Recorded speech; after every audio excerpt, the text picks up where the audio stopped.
হরে কৃষ্ণ। আজকে ভগবানের ভোগের থালি সাজিয়ে নিচ্ছি। আজকে আমলকি একাদশী উপলক্ষে আমি সাবুর পোলাও করে সেটা গুছিয়ে নিচ্ছি থালার মধ্যে।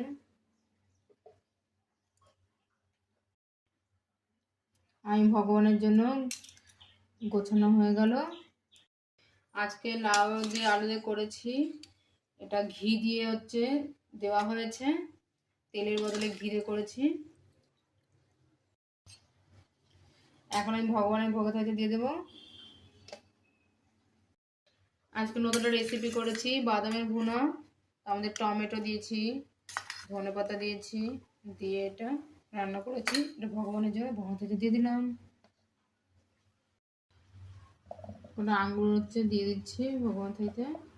শশা স্যালাড বানিয়ে রেখেছি। আমি সবকিছু তুলসী পাতা দিয়ে দিয়েছি, 1 গ্লাস জল দিয়ে আমি তুলসী পাতা দিয়ে দিলাম। এখন ভগবানের কাছে নিয়ে যাব। হরে কৃষ্ণ।